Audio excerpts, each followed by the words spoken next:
Hey, it's Shop Talk, baby. This is the show where it's okay to be you. We're talking from Yale to jail and from the church house to the pimp house. Nothing's excluded on Shop Talk. So if you don't have a phone, I suggest you borrow one. Call in and voice your opinion live every Saturday morning from 10 a.m. to 12 noon. Yeah, that's right, 10 a.m. to 12 noon. Don't forget to Shop Talk with your girl, because right here, we keeps it real.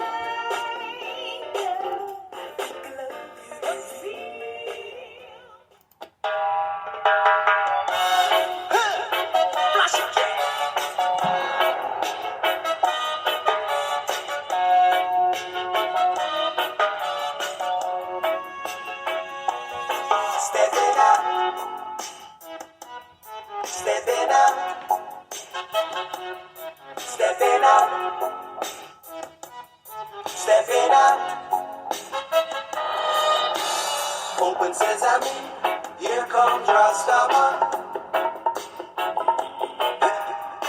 Abacadabra, catch me if you can. I know you find it hard to believe that I am the genie of your lamp, and I can do anything you wish, but right now I'm commanding you to dance.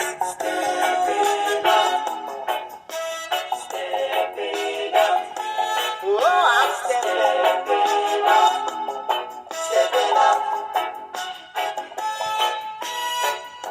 Invisible music, lead me up to the cradle of sound. Rhythm and dance. You cannot see it nowhere on earth. And this reggae the pound. I know you find it hard to believe that I am the genie of your lamp, and I can do anything you wish, but right now I'm commanding you to dance. Rain down, brimstone, thunder and lightning, hurricane, ooh, cyclone.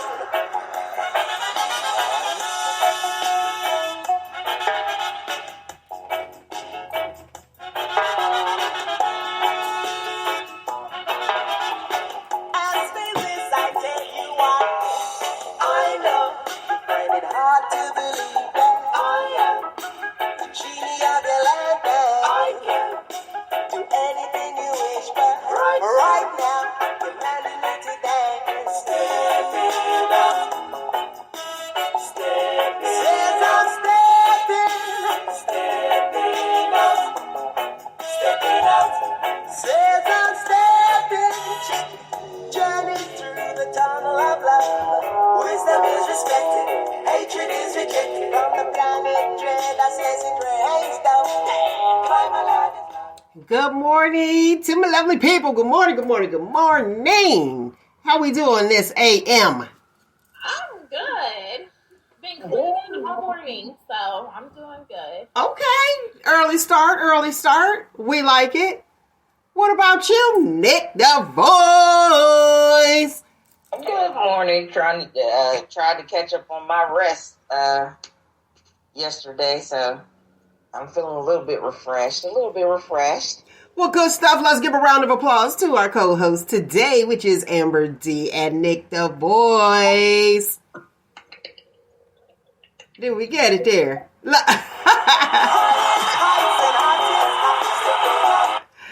Oh, we got the theme music in the back too. Okay, then. Hey, I like that. Theme music. Get it going, people. Get it going. Well, this week was interesting.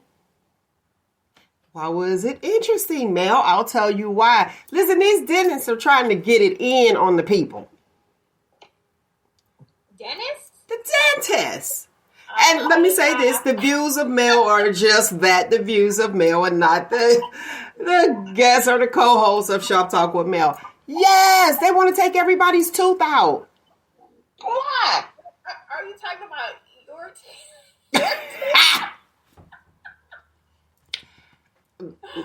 Listen, want to take the teeth out. All of them? Like, I hope not. Like, that's crazy. But I'm wondering, how are they talking people when they're taking all their teeth out? Like, I guess it depends depends on like the condition of the bone and if they have like a systemic infection and if they have like other what's it called comorbidities.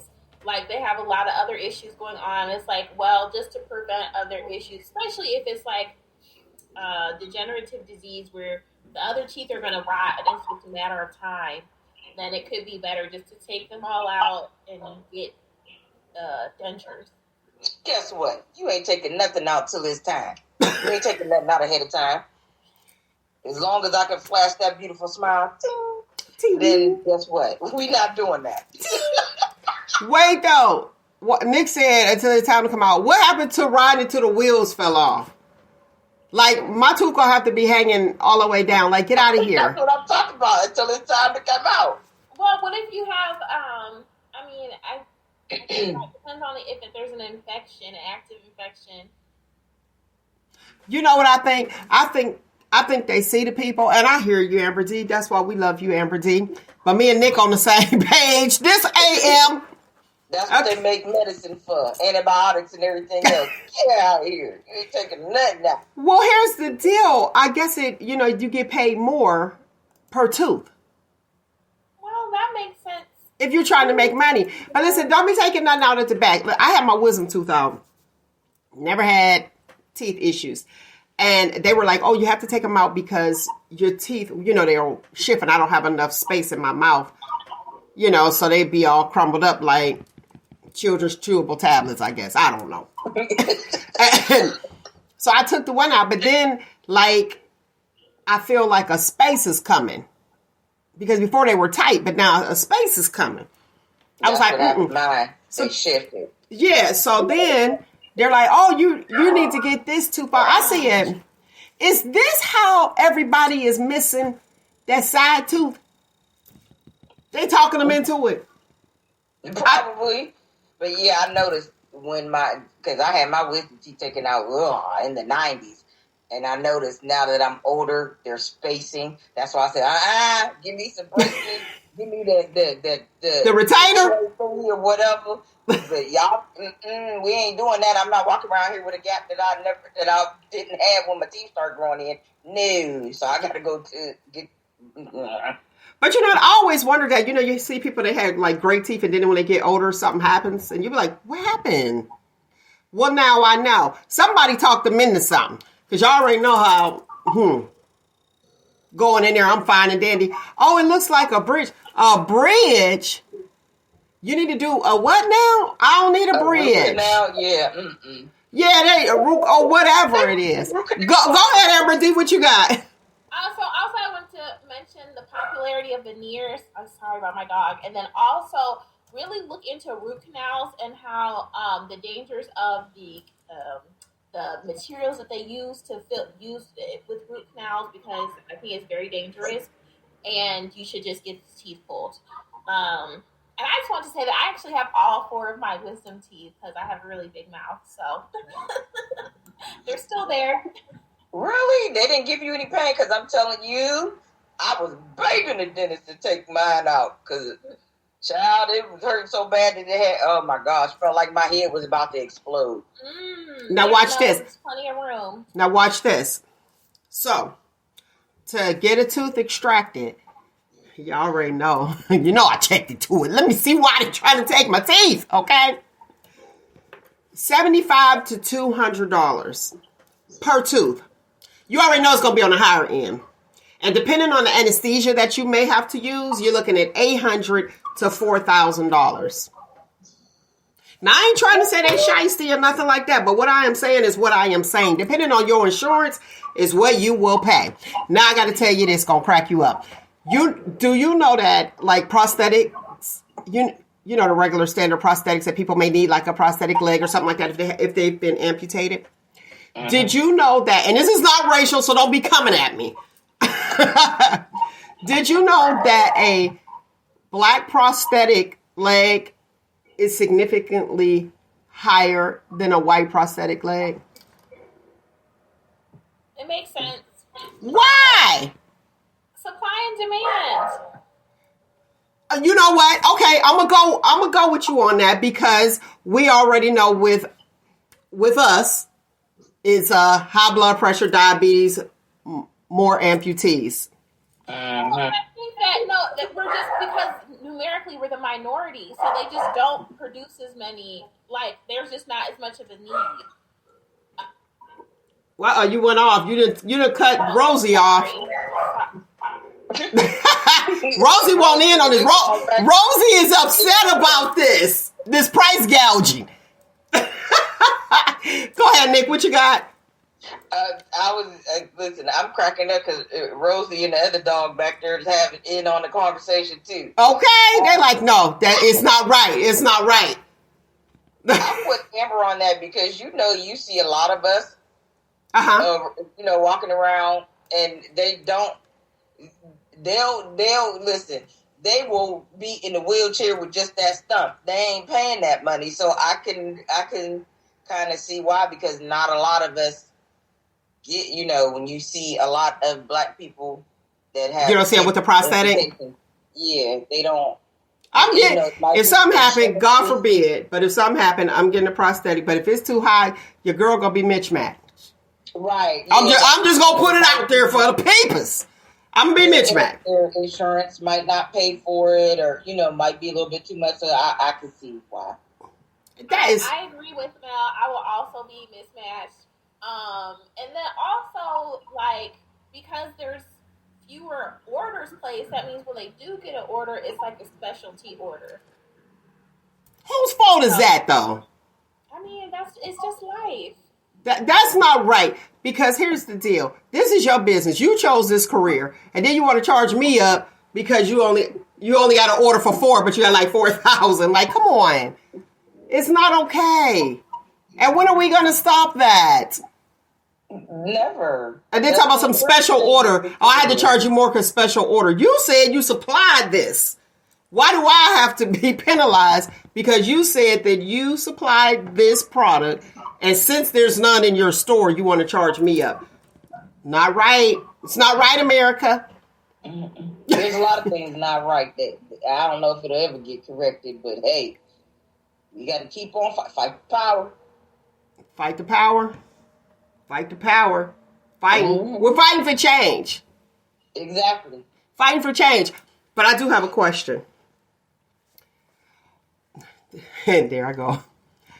Are we here for change or experience? I think experience.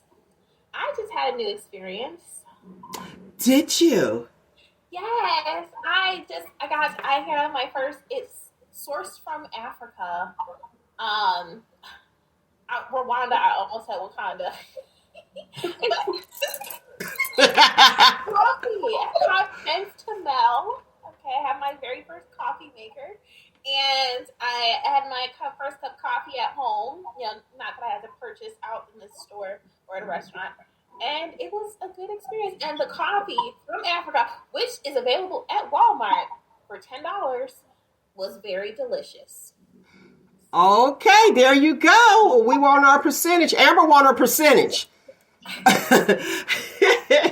Hey, listen, lovely people. Thanks for joining in to Shop Talk with Mel. I am Mel, and we got our co-host in the building, which is AmberDee and Nick the Voice. If you are just joining in, if you would like to call in and join the conversation, because today is a deep one, feel free to do so. The phone number is 619-902-2287, 619-902-2287. Of course, we have Nick the Voice and AmberDee here to discuss the hot topics. Today's hot topic is Christian jealousy. Ooh, shall we? And it was buzzing.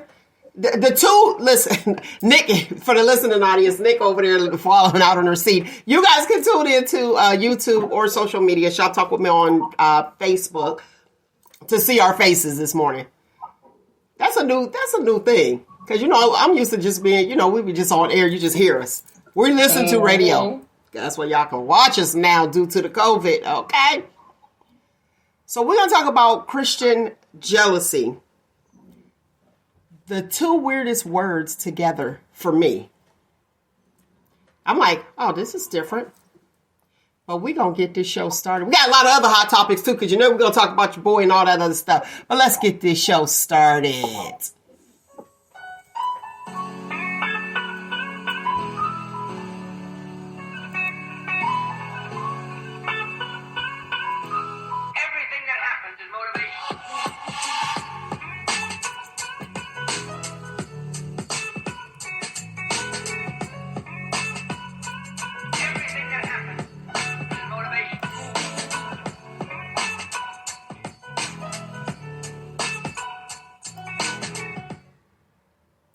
Yeah, right. Let's get it going.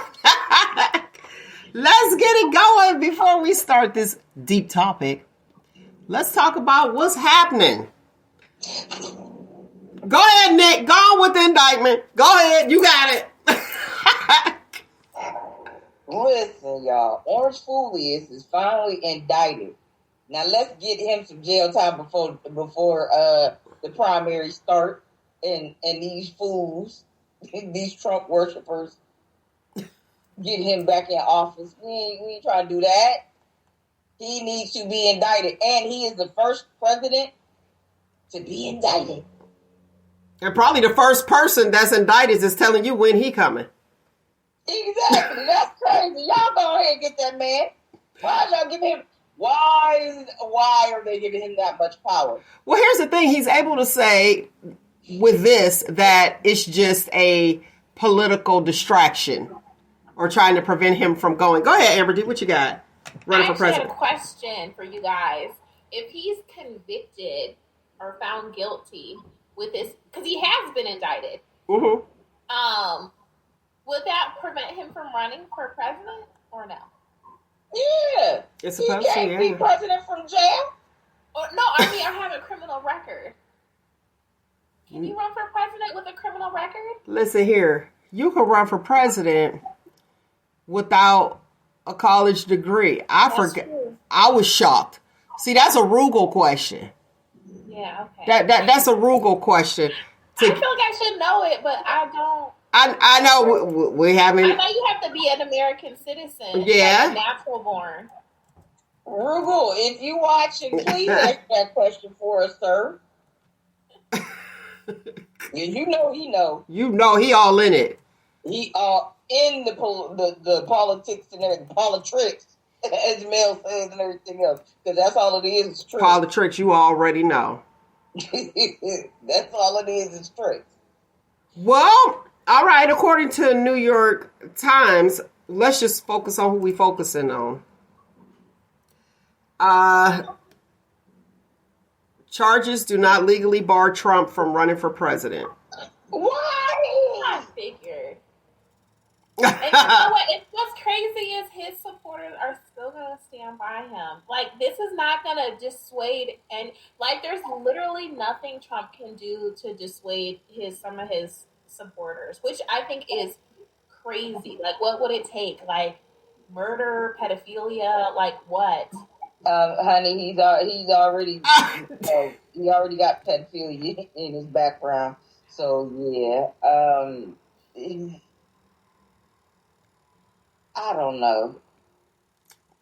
Assassination, maybe? No, bind the devil. Loose here, Satan, in the name of Jesus. I got many questions this morning. I'm full of questions. Go with your question. Let me cover myself. Look. I done put up the suicide crisis lifeline number. Text 988. Let me get the other one on here for the listening audience. Viewer and listener discretion advised. Content is alleged. And the views of Nick the Voice are just that, the views of Nick the Voice. Just trying to think of some things that'll prevent him. I don't know. That's fair, Nick. That's fair. I ain't saying go out and assassinate the man. I'm just saying that's probably one of the things that'll stop him. True. I got you. Please don't. As much as we might not like that man, please don't do that, because that is still somebody's husband, somebody's daddy. Lord forbid. Somebody's child. He is still somebody. That is still somebody. That I have to say is relevant, because we talking about him. Look, foolish and all. No. All right, let's talk about what was going on the Breakfast Club. The Breakfast Club had a topic, which was really interesting to me. And it was, do you think it's weird to call your parent mommy or daddy as an adult? No, because I call my mom and my dad mommy, daddy. No, it's not weird. That's what they are. My mommy and my daddy. My mom, my dad, my father, my mother, mom, pa, whatever. I think they're taking off the E. Right, They want a mom or dad. Go ahead, AmberDee. What's your view on this? When you drop, I feel like when you get, I don't know, for me it was like in my teens, you drop the E. Do you? It's just mom and dad. Okay, so tell me what sparked that? Like, I don't know. I think it just sounds childish, I guess. And I feel like what I noticed with like my own parents is that when that reversal starts to happen, like the care reversal, that's when it's just like ma, dad. You know what I'm saying? Because we're like a burden at that point. It gets shorter and shorter. that is funny. Now that's good. So you said when the care is not needed as much, it just breaks on down. Then, as an adult, what do? Right. You just M, when it's like D. That's when you start giving them nicknames, bruh. No. But I feel like when it's like you're having to check on them, and this kind of recently started for me, where you're starting to question their judgment. Like, do you still have your mental faculties? Are you still making good decisions? Can I trust what you're saying, or do I need to double back and double check to confirm type thing? You know, when that shift starts to happen, then it's just like, Ma, what's happening? What are you doing? You know, I'll take care of it. Don't worry about it. I got it. I'll take care of it. Yeah. Okay. Nick, you still stuck on the mommy daddy? Yep, especially when I wanted something. That's mainly when I called her mommy or daddy. When I wanted something, mommy, she'd be like, what? But other than that, it was mom. Okay, Yeah, so there's something to this. It was mommy. I wanted something from my daddy. So to Amber's point, to AmberDee's point, she said, you know, when the care changes. I was trying to understand because I know this generation that's going there, and some people feel like with the E on the end, it shows there's a sign of weakness. No. Now here's what's interesting. This is a true story. Everything I say on here is true, except if it's about somebody else alleged to cover myself.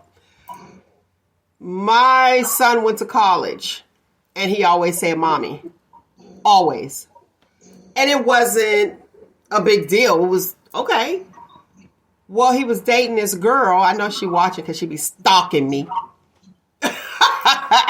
So he was dating this girl, and when he was dating her, she had a problem with him. All of a sudden he said, Ma, it sounds real weird to me. Because I just feel like mom and pa is like real country. Like I feel like I should have on an apron. Like, don't be calling me that. Like, get out of here. You know, like, no, I'm not her. But he changed it, and then he shared why he changed it.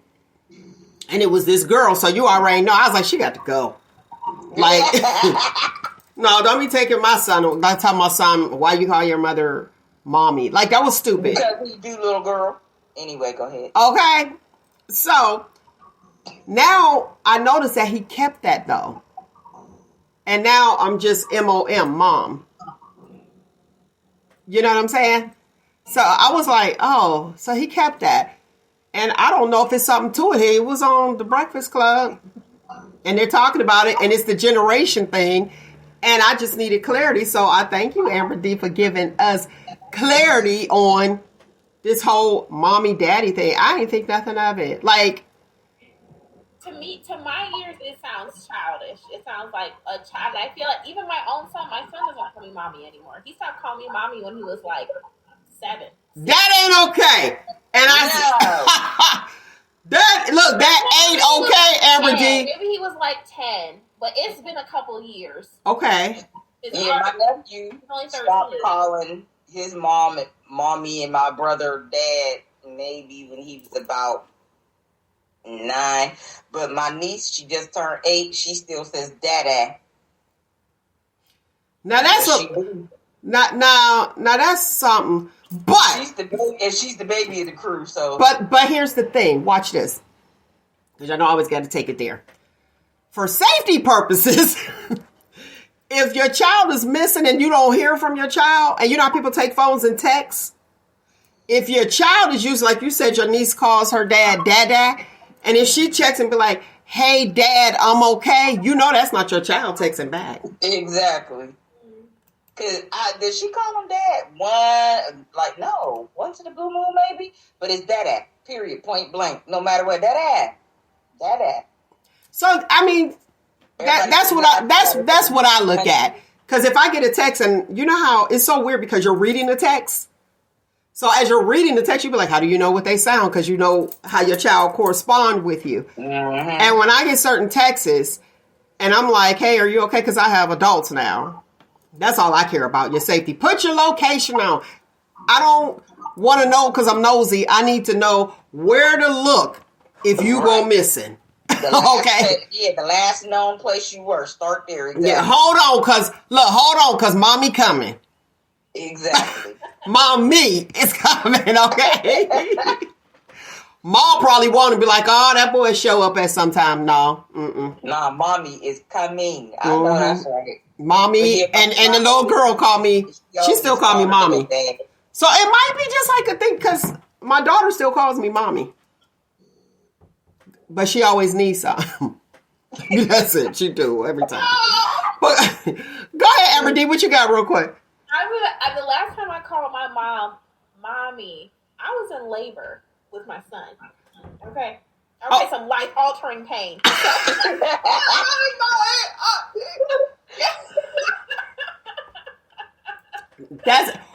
Or when you needed some help on your homework. Yeah. Now, when you said that, talk about some of the things changing. Maybe, you dropped the E when you realized the decisions were different.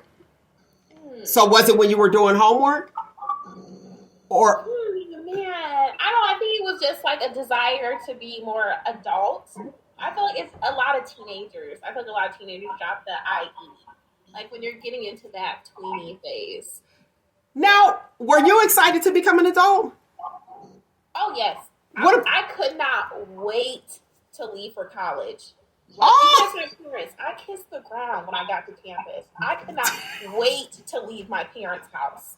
Really? Okay, go ahead, Nick. What about you? I was excited as on. I was like her. I couldn't wait to leave, but that was still my mommy. Listen, I'm 52 years old. If my mother was still living, that would still be my mom. Let me tell y'all this, and then we go get into why I'm getting into this. Was I the only one that wasn't? I was not ready to leave. Listen, I feel like for a girl maybe, but I feel like a lot of boys are like that. I feel like boys tend to need a little bit more push, a little bit more push. Let me tell you how much push I had. I was married, still living at home. Some cultures do that, but in our culture, no. Watch this. I said I was married, living at home. He wasn't living there. So you lived with your parents.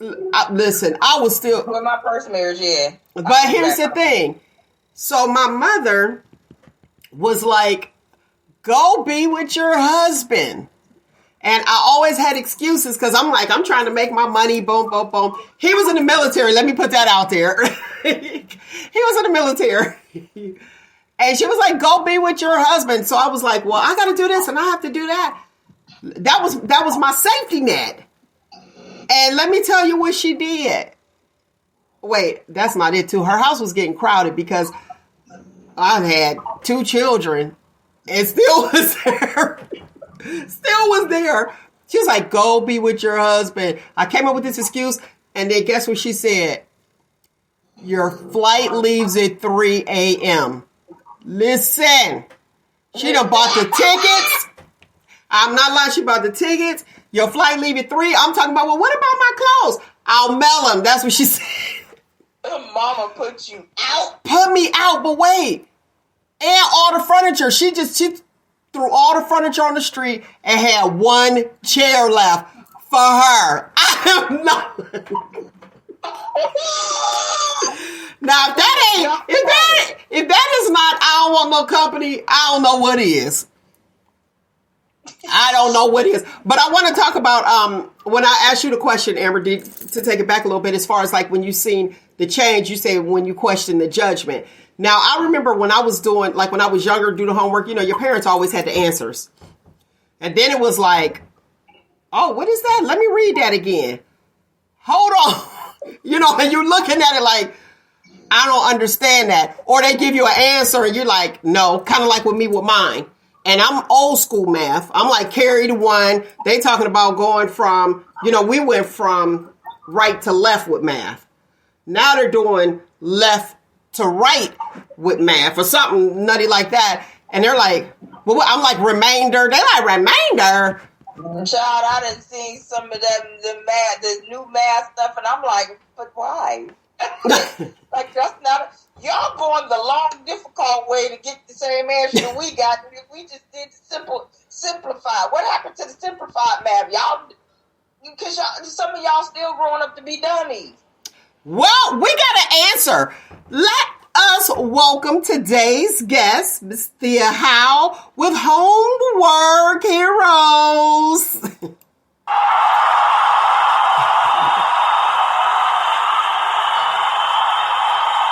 Hey, Thea. Let's see. We got to unmute you, darling. Let's see. Did we get... There we go. All right. Hi, how you doing? We are doing well. Good. Damn. Now we know. Well, I know. I don't know if y'all know. I'll catch y'all up with.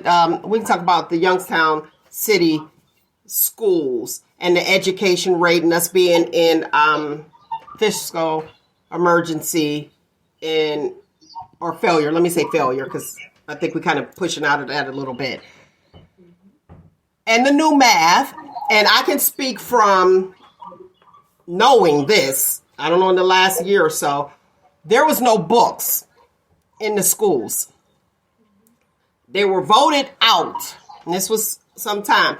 Now, I see you, AmberDee. Books being voted out would do, I guess, ditto sheets or something. I was at one of the school board meetings some years ago, and I was appalled. And I was appalled because how am I supposed to help my child with no book? Exactly. So with that being said, tell me what it is that you do. Well, I have a whole opinion about the whole book situation. Okay. You know, kids need to feel like they're important. They need to feel like they're cherished. And I don't feel like having books is part of that. You know, not having a book is kind of like I'm not even important enough to, have a book. And everything being on apps now, and kids not always having access to the internet is an issue. It's a major issue as well. Okay. Now, with that being said, with the no books, I know as a child, I didn't realize how important the books were. So yeah. I'm thinking, and I don't want to speak for other children, but I'm thinking they're probably like, oh, okay, well, I don't have to carry these books home. This is the ditto sheet, and this is what it's going to be. Right. Versus, hey, this is a bigger issue, especially with what's going on down in Florida with taking books out. It's really hard for the parents to step in and help if they don't have any background to look at, like you would with a book. It was just a worksheet. And then when you were just talking about the different types of math, different cities do different types of math. And some of them change almost every year on the type of math that they do. How is a parent supposed to keep up with that? Right. And, that's where Homework Heroes comes in. When you feel like you're about to pull your hair out with their math, We're Listen. there to save the day. How about that? Talk about read it.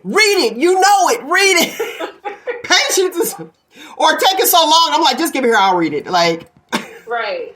definitely. We also do, aside from doing sessions with the kids, we work with the parents as well. Okay. You know, we give them activities. See, we base a lot of our sessions in, there's a theory, multiple intelligence under Garden.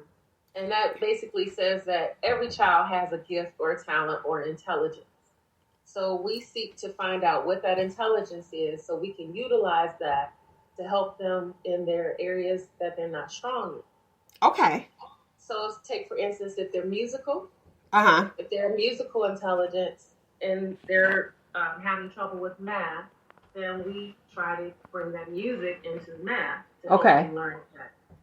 So when we're working with the parents and they're looking for ways to help their child, we give them different activities. If that child is more musical, if that child is more kinesthetic, they like movement. Well, you know, just little things like measuring. Let them measure when you're cooking.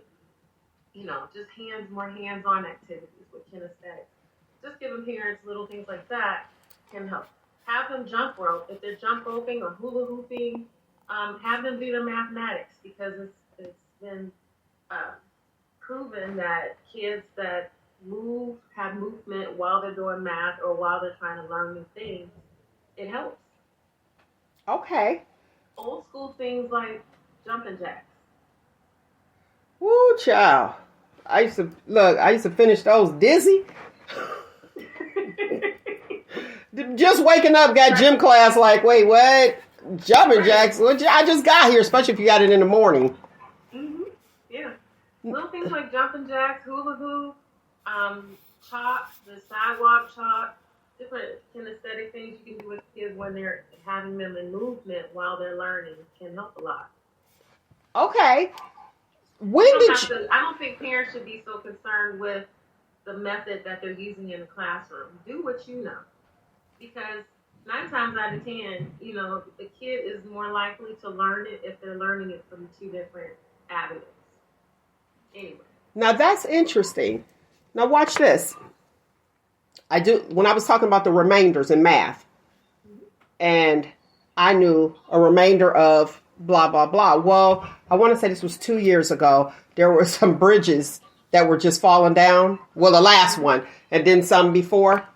Well, they were falling down because they weren't doing the remainders. So they were talking about re-implementing the remainder. And I said, bridges falling down because they rid of it in the first place. Right. I'm like, bridges is falling down because y'all want to leave the remainder off because, I don't know, the extra number are hanging. I don't know. But everything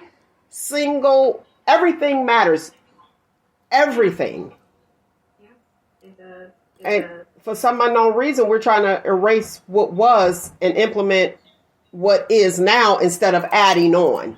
And that's the issue that I seem to be having. I have a problem with. Go ahead. What I'm finding a lot of times, and I have to brag a little bit, we have a 90% success rate of bringing kids up at least 2 grade levels, letter graders. Okay. What I'm finding is the kids that struggle the most a lot of the times, and I don't want to seem like I'm downing teachers, but some teachers teach one way, and the kids need differentiated instruction. You know, they need you to come at them different ways. But some teachers have the attitude, this is how I teach it, get it or don't get it. That doesn't work with 30 different kids. Right. Every child learns different. Isn't that a school or something? Right. Okay. So we have that. We have the benefit of having them one-on-one, finding out what their talents are, what their hobbies are, where the mind is at in social, emotional health, and put all those things together and come up with something specific for them that helps them. Okay, where are you based out of? We are based out of Youngstown, Ohio, but we are national as we are on the internet only. So, with that being said, how do you help someone on the internet? With tutoring. Most of the time, they have the work that they're having trouble with. Is say they had a test that they didn't do so well on, and we'll review that information with them. Other times, we take the information from the testing that they have in the schools. We get a copy of that and see where they're lacking, and we see where we need to go with instruction in that way. Okay. Go ahead. Amber has a question. Sure. What's the fee structure for your business? It varies. We have, for the most part, it's $40 an hour, which with what we offer, that's a very good price. But there are some of our clients who are financially challenged, and we work out other measures with them. Okay. Oh, not financially challenged. Okay, so y'all got like a payment plan up in here. Like, we will work with you. Yes, we will work with you. That was a good question. AmberDee. I want you, because we kind of like jumped right into it. Give us the background, even though you told us all that you do, when you started, and what inspired you to say, hey, there's a need? Well, I always knew I wanted to have a business, but I wasn't sure what it was going to be. Mm-hmm. I grew up in a business, and I just had it always in me. But I wanted to do something that was part of my purpose or part of my multiple intelligence. And I feel that my main gift to students is I'm able to come up with creative ways of helping them. I have a special ed background. I have a master's in special education and experience in teaching special ed classroom, mostly with behaviors. And what I find with behaviors, Tell me about it. A lot of times, they need to move. Sitting and not just with behaviors. I feel with a lot of students. Sometimes I don't understand why we even have desks in the classrooms. Kids need to move. They need movement. They need activity. So I decided I didn't want to teach in a traditional classroom anymore, and I wanted to have my own business. So when the pandemic hit, my heart really went out, especially to my special ed kids. Like, I knew they wouldn't get the supports that they needed going to school from home. Mm-hmm. So that's where I came up with Homework Heroes. Okay, did I spell that correctly? Because I want people to be able to locate you. Heroes. See, I was going to put that on there, but I didn't know. Everything is so slang now. It's okay. I was like, well, maybe that one is there. Like, what do we do? Well, let me fix it. I can do that. Look, I'm like, I can do that.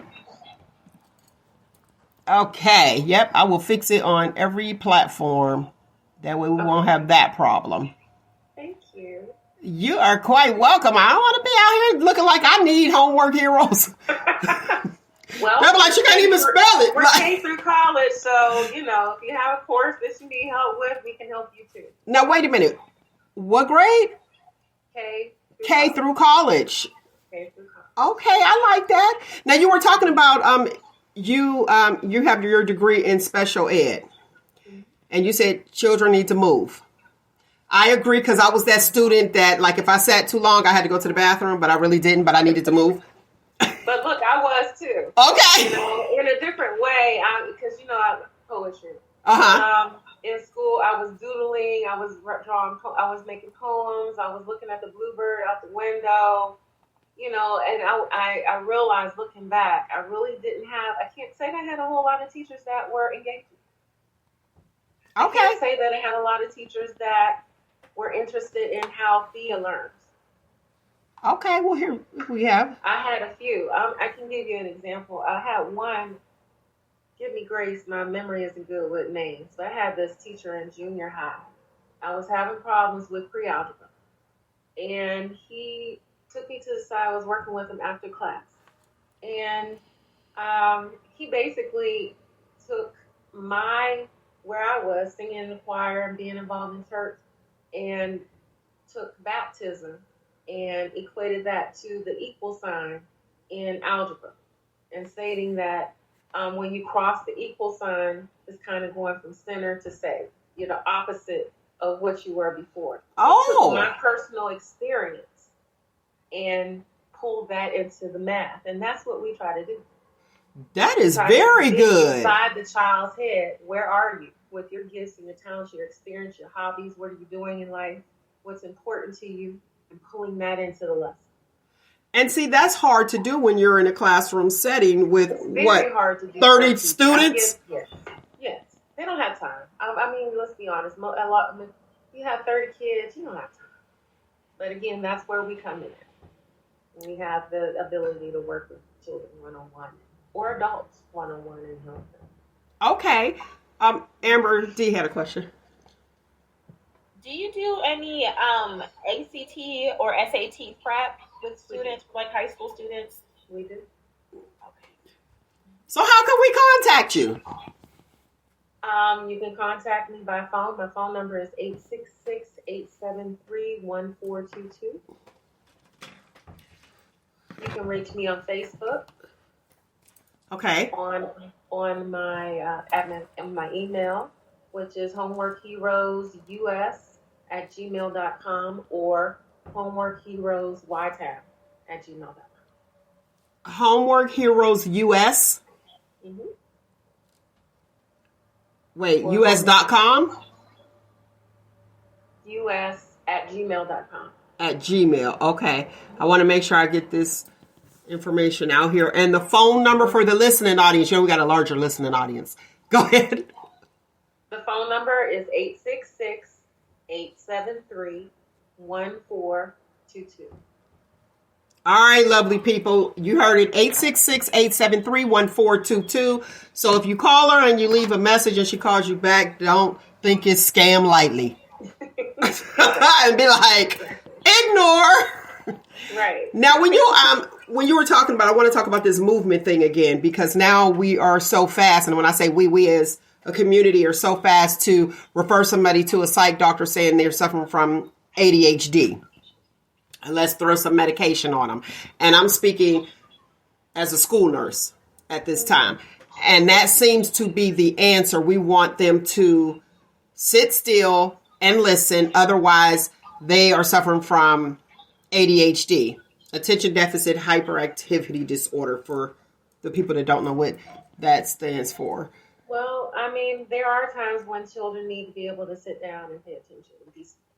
Okay. We're talking about testing. You can't have kids running around the classroom, right? Understood. So but there's a balance. There's a balance issue, But I don't think that you should expect that from them all the time. You should allow them opportunities, and I mean all grades. But what happens a lot of times, K through 4, there usually is some movement in the classroom. After the 4th grade, they expect you, to sit there all day, pretty much, and not move around. And that's hard to do. Yeah. That's hard to do. I think back on me, they probably would have had me on medication. Like, even like now, y'all know, I can't sit still now. So I was like, oh, wait a minute. And then I saw where studies show. That has nothing to do with your intelligence, right? At all. Absolutely nothing to do with your intelligence. And what I feel, and I'm going to be honest, a lot of times, even with our kids, okay? Mm-hmm. They're thrown into special ed a lot faster than they're thrown into gifted classes. Yeah, or we're looking at the glass half empty more than we're looking at the glass half full. Right. Or they calling your parents. There's plenty of kids in special ed that are gifted. They have gifts. But the focus has been on where they're lacking. Let me tell you what I used to do. Any focus to where they're talented, which is the thing, the power, the superpower. Okay, and that's it. And keying in on that. When I used to get up and go to the bathroom because I needed a stretch, I used to be looking at the special ed class. I ain't lying. I used to be like, man, I want to go in there. They have parties all the time. I was like, well, they got snacks again, So I used to be like, let me get in there. But I didn't get that, or we didn't have the gifted program, or maybe I missed it. Maybe I wasn't that gifted. All I got was no tone, talk too much in class, fiddles, fidget. Right. And as an adult, it's called a multitasker. Right. Like, come on. Yeah. And if you look at the student that's sitting in the classroom, honestly, and they're doing extra things, I say give them something different, because guess what? They're multitasking. And also the ones that tend to get in trouble from me just observing on the outside looking in, they're getting in trouble because they're not staying on task. But that teacher, you just taught me 3 different subjects. Come on. Like, you know what I mean? They'll be like, okay, hour, boom, there you go. Not a break. Take out your English books. Oh, well, they don't have books now, but take out your English paper. You know what I mean? Take out your math. As soon as you seem to get like the math, and I'm going to focus on that, your math and your sciences. I'm a nurse, so clearly I excelled in that. Right. But you're doing your math and science. As soon as you get it, let me say this too. Math is building. If you don't have it at the base, if your foundation is not good, you're not going to get it. There is no catch up. There is no, oh, okay, well, let me read it. I'll sound out these words. Yeah, that's all well and good. But with math, you got to know the basics, and they build on each other. But when you have that and you finally get it, they're like, okay, boom, let's take out our English book, spelling test. You know what I mean? And it's like, wait a minute, but you want me to stay on task, and that's what I'm trying to do. But you got me multitasking. Yeah. What you got, AmberDee? I feel like you have something. Pacing. Means pacing. Yeah. What you? Oh, okay. I thought she had something to be. Okay. AmberDee, you want to read this comment? Sure. So Derek Clark of Facebook said, "Gotta be able to walk and chew bubble gum at the same time." Now, isn't that hard for the elementary student? Or not? They'll hop. They'll chew bubble gum and hop, and we be like, "Wait, careful." Oh my goodness! So, what's the story? Doing 2 things, doing that movement, and just say doing jump rope. Remember Lean on Me? What, the movie? Yeah. Remember when they were preparing for the test? Yeah. What did they have the girls do? I can't remember, but everybody jump roping. Oh yeah, that's right. But guess what? It gives put that blood flow to the brain. I don't understand. Exactly. So it's like, let's get it going. But you know what? That's probably why I never understood why my one aunt would exercise early in the morning before she went to work. Now as an adult, I'm like, oh, okay. Well, they really should have kids exercise before they even start school. So this is making sense. Because you're putting it all together. Listen, she good. Let me tell y'all, people, the Homework Heroes is good. Because if you remember when I started this segment, I was talking about, she said jumping jacks. I was like, oh, I was so dizzy. First thing in the morning, that's what we did. Remember I told you first, you just got to school. We got to jump up and down.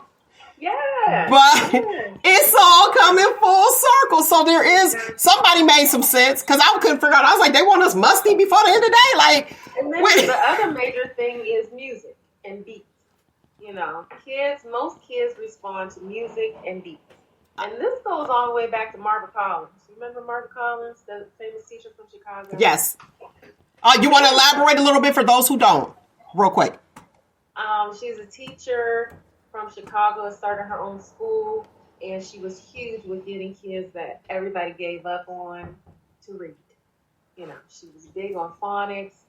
As a matter of fact, one of her students, or one of her mentorees, has this video, and I would encourage everybody to check it out. It is phonics inspired by Marva Collins, and it's a phonics video, but it's to an African drum beat. Now, the thing with it is, you can use it for all ages. So if you're talking about PH, the F sound, for instance, F, PH, and GH, right? You can do the phonics video for any grade level if the child is having problem with reading and it is found that they still haven't learned their phonics. You can do all of that, the phonics work, but you can still do the words on grade level. So pharmacology, might not be for the 3rd grader. It'll be, I don't know. But pharmacology probably would be for the maybe 5th, 6th grade, yeah. But it's not the phonics. The phonics, if you have to do the phonics work, do the phonics work. If a 10th grader needs to do the phonics video, let them do the phonics video. But you can still do grade level words with the phonics video, and parents can do that. Like tough. Mm-hmm. Right. Okay. Right. Or cough. Exactly. I always got to bring the medical back in there, right? Same thing with reading. You can take Little Red Riding Hood and you can apply it to kindergarten. You can apply it to college because you can have a court trial. You know, it's really how the questioning afterwards. And how it's presented. How it's presented. Okay. Well, I thank you for coming on. Wait, let me ask this question because we already know. The dollar. What's the base, like on the ground floor? I call you. I'm like, hello, Homework Heroes. I need some assistance. And my assistance that I need, I plan on, I'm going into journalism. So I need, let's go reading. Okay. Basic reading. Okay. What grade? And writing. I'm going into journalism, so college. I'm starting off, I'm on my way to college. Okay. And it's like reading and writing. Mm-hmm. And I know you guys think it's basic, but when college, it's a different animal. It is. What roundabout, don't give me a regular one because you know how the people's out there be like, you said $5, you know? What is the base coming in, reading and writing, ballpark? After you, an hour. it's 40 $40 regardless. an hour. Although with the younger grades, their attention span is not the same. So we tend to K through 4th grade or K through 3rd grade, depending on that individual child's attention span. We usually do half hour at a time, so it'll only be $20. Okay. $20 per half hour. So the evaluation process, you know, when you come for your consultation, is there a fee for the consultation? It's part of the hourly rate. We don't charge extra for that, unless it's the ACT. The ACTs and the college prep courses, we do charge extra for those. But most of the time, the kids bring their testing scores from school. Okay. Which kind of saves some time and energy. Okay, one more time. How can the listening audience contact you for at least a conversation? Call me at 866-873-1422. Okay, so you heard it right here. This is Thea Howell with Homework Heroes, spelled the correct way, HEROES LLC, at 866-873-1422. Again, that number is 866-873-1422. You can also email her at homeworkheroes, spelled the same way, homework, HOMEWORK, HEROESUS at gmail.com. It was imperative that I say that because with all the slang words, you'd be like, wait, how do you do that? Right. So Homework Heroes spelled the correct way, okay? US at gmail.com. We do have a question from the co-host. Go ahead, Nick. I was just asking, as far as like with your the college students, do you help with chemistry? Because I done took this nursing exam twice and I missed it by 3 questions and always chemistry. Yes, we help with chemistry. We help with statistics. Yes. Ooh, child statistics. I had to run it now. I knew I wasn't a big fan of statistics when I had 2 statistics classes, and no, they weren't my favorite. I made it through. Did you? Okay. See, I like statistics, probably because what I do. And I give you the numbers, like, listen. That's your talent, though. That's your talent. You're mathematical. Yeah, there you go. Well, it has to make sense. I'm sure you have more. You have, from what I'm seeing or know of you, you have mathematical, you have verbal, interpersonal. Come boost my ego. You probably have intrapersonal too, because you're able to look inward. That's how you're able to be such a good host. You're able to look inward at your own emotions and then reflect on them. So yeah, definitely a lot of talent. Why, thank you. Nick, you're going to pass and you're going to get in there. Oh, you'll do fine. Because you're going to contact Thea. You're going to contact Thea and she is going to help you through it. And for my nursing students. Because I'm always missing it just by 3 questions. It's always chemistry. I'm like, really? Yeah, kind of. That chemistry. Listen, after you do it, you be like, okay, it's out of there. And then you be like, wait, I need it again? What do you mean? But statistics, and I want to touch on this really fast. Statistics is one that I notice a lot of people have issues with. And in order to get your bachelor's, that's part of the curriculum. So I say, if you're going to reach out, you contact Thea Howell with Homework Heroes LLC, and it's not just for the elementary student or the high school student. It's also for the college student. Reach out, people. Get what you need. Because trust and believe, $40 an hour is not, watch this, our base rate, honestly, our base rate, yeah, especially now, is $40. So as a registered nurse, you're like $40 to $60 an hour. That's the range. Right. You only dealing with Thea. How long? Agencies around here for what we offer and our success rate. That's a very good thing. And it's her success rate for, if you're just tuning in for the listening audience, is 2 grades higher. That's their success rate. Now, it depends on the person and the longevity. It depends on the student. They have to, if they're doing their part, of course. Right. Yeah, they have to be doing their part. All right. Well, again, I'm going to put this information out there. Her phone number is 866-873-1422. 866-873-1422. homeworkheroesus@gmail.com. Contact her, or you can contact your girl. Contact me. I'll get you in touch with her. All right. Thank you, Thea, so much for coming on and sharing some insight and helping us become more educated. We need it. Thank you so much for having me. I appreciate it. That's Thea Howell, ladies and gentlemen.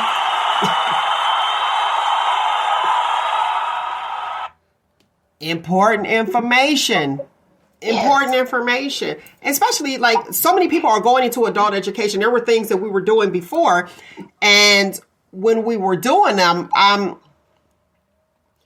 you'd be like, okay, wait a minute. Let's go ahead and do this career. This is where the money is. Or this is where my hobby is. Because when you're younger, you kind of make your profession your hobby. And then you're like, okay, well, that's a bust. Let's keep it real. I'm making money. I can make more money doing this. And you could change your career as an adult. And it has happened so much. Actually, since COVID, you ready for this? 57% of the U.S. population has changed their careers.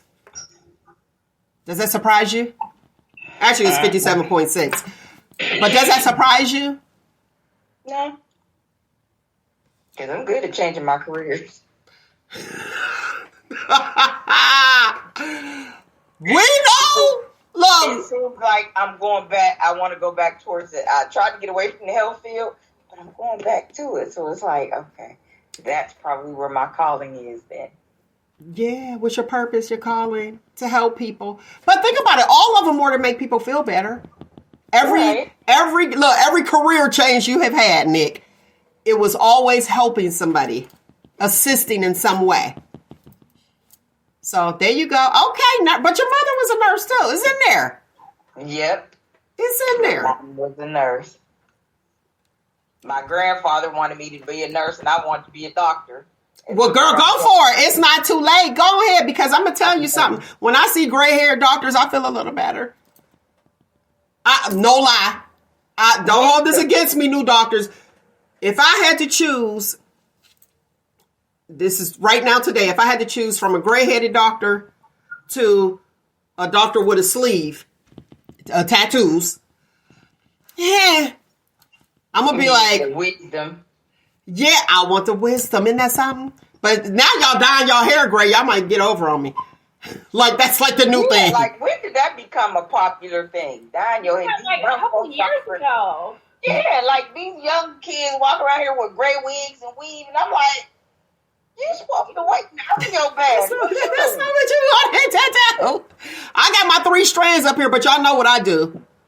Child, I take my mascara And right, I look and be like, oh, wait a minute. Boom. I pluck mine. I'm not plucking it. I'm throwing some mascara on to go to the party and leave and be like, okay, it'll wear off by the time I get to the house. Done. But I only have like 3. Yeah, I got like 3. That's it. Yeah, more of my hair is turning white, so I'm not plucking nothing. Now they say that's stress. Pluck. Now they say that's stress though. Isn't that something? They say that's stress. And we know that females carry their stress in their reproductive system. So fellas, if you see your girl and she got a little beer belly, it's looking like she's stressed. So if you meet her and her stomach is swole like that and she's not hungry, I'm very stressed. yeah, you are. But watch this though. Real talk. I'm an observer. I analyze things before I speak, and especially if I don't know you. But if I'm dating you, when I look at a dude with a beer belly, real talk, I be like, he lazy. I do. If it's not an illness behind it, I'll be like, nah, he know all he got to do is work out, like, for real. Now, mother is different because she's probably not having time for herself. Yes, call it what you want, double standard. And fellas, y'all can chime in. When I see, if I was a guy and I saw a chick with her area there, I'd be like, oh, okay. And she may have had children the whole nine. But depending on the entire story, after you communicate with her, because so you want to have that conversation, I'll be like, oh, she's stressed. Do I even want to go into this? AmberDee, I'm going to need you to get some rest because you can't be yawning on the show. Because if you yawning on the show, the people might be yawning on the show, watching it like, And that's contagious. Out of nowhere. Yes, turn your head or do something up in this mug. Like, what? I'm like, are you yawning on the show? Get her. Did you make yourself a cup of that new coffee? I didn't, because I've been cleaning all morning. You supposed to. She has been gifted a coffee pot, bought this African coffee that she gave a shout out to, didn't she, Nick? And now you on it, didn't even take it this morning. See what I got. Didn't even do it. All right, let's get on this hot topic. Christian jealousy. Christian jealousy. Now, the two strangest words together for me. When you see Christian jealousy, what do you think of? There's a lot of it that goes on in the church, really, amongst some of the so-called Christians. I'm going to say so-called Christians. Some of them are hypocrites because you portray yourself to be so holy and of God, but yet and still you could turn around and let another Christian have any type of success or something going on, and you study dogging them to other church members, talking about them to other church members. I've seen it all in my life. Okay. Watch. Let's give the definition of jealousy. Okay.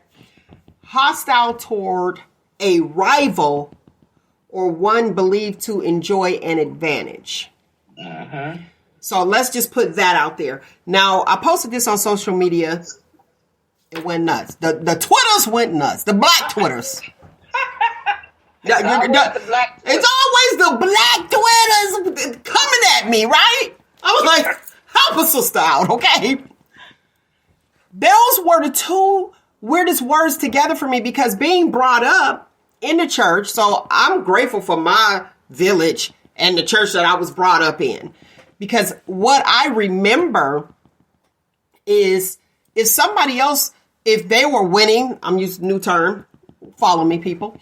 If they were winning, that was their season. You're going to get your season.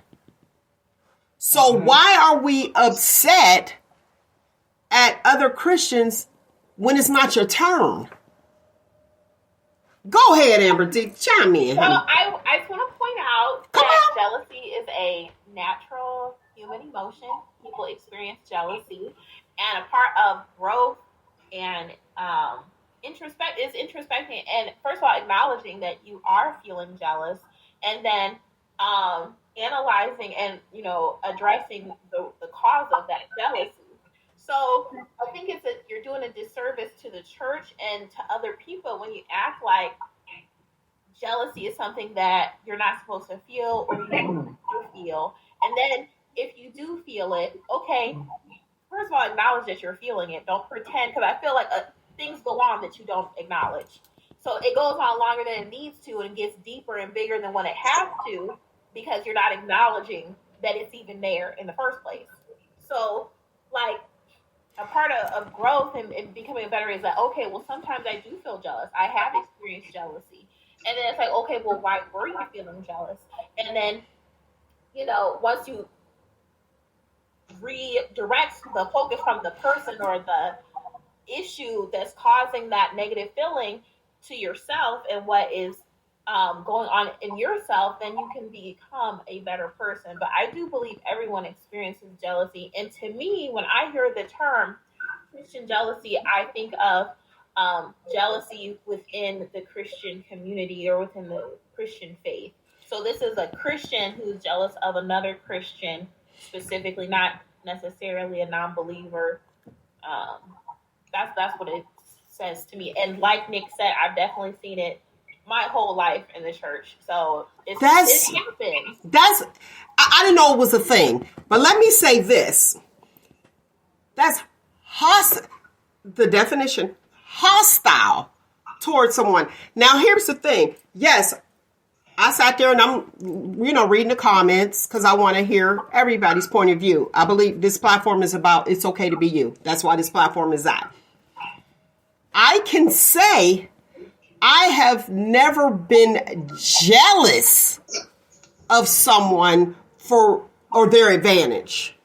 And I'm going to tell, have I been upset? Yes. Like if it's like my sister, I used to be mad at her, but I wasn't jealous of her. You know what I mean? And she'll tell you, and they'd be like, oh, that's sibling rivalry, blah, blah, blah, blah. However, that's because she's playing games. I put it out there. I know you watch it. Manipulation queen. But with that being said, as far as like, if one of my people, like we're supposed to be all together. If one of my people are winning, I want them to win. I want each and every, you and you, I want y'all to win. You know why I want y'all to win? Now, this is personal gain. I want y'all to win because I can be like, I know them.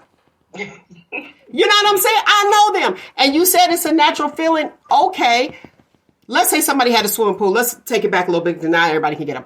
Somebody had a swimming pool in the neighborhood.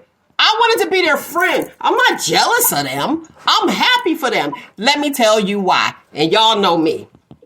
I'm going to go over there, enjoy their amenities. Guess who don't have to clean the pool? Who don't have to pay a pool guy? Who don't have to buy the chemicals? But guess what I get to do? Sit back and relax. I want you to win.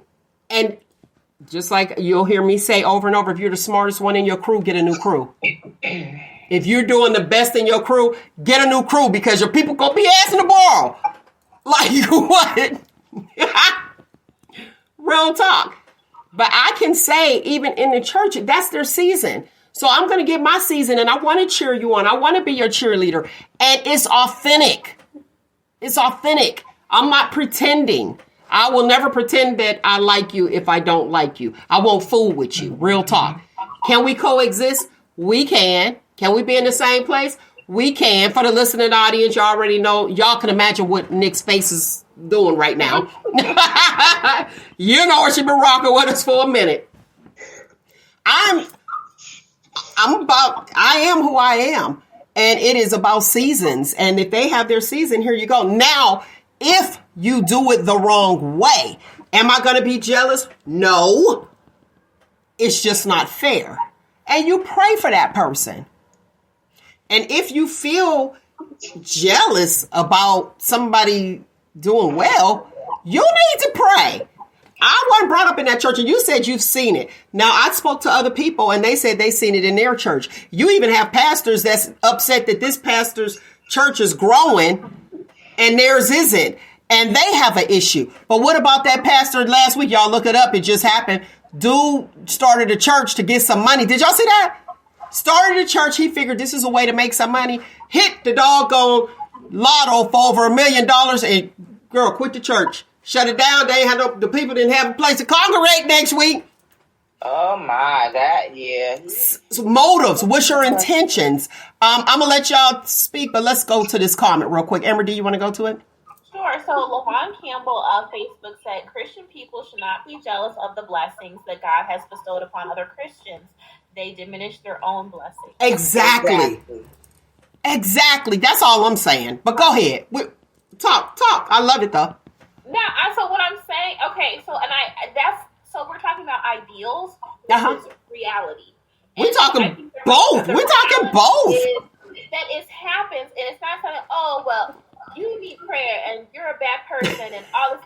Because it's a natural, like it's a natural thing, and it's a part of growth. And it's hopefully it's something. If you had a good foundation, you will experience jealousy, like in elementary school. Oh, they got a nice Barbie, and I didn't get that, or whatever. And you're hopefully guided by your elders, by your parents, to process those emotions and reflect on that or whatever. And even in adulthood, and I just feel like when you focus on your strengths, and I'm talking about your interpersonal strengths, your character, your morals, your values, but you're not ever acknowledging your weaknesses or the areas that you need growth and improvement on, how can you expect to grow? You're never addressing your shortcomings. Now watch this. Now I hear what you're saying, and I wouldn't call that a shortcoming. I wouldn't. But when you say, just the analogy you just used, oh, she had a Barbie and I didn't. That's not jealous. That's a desire. And what you do, I'm serious, because when you look at jealousy is hostile toward a rival. See, that's where the problem is at. You got to look at the definition. You are hostile towards someone enjoying their advantage. If somebody has a better Barbie doll, are you hostile to them? No, let me see. And then I'm going to go home and I'm going to tell my mother, I want a Barbie, and I'm going to get a Barbie, and all is well. And look, we both have Barbies.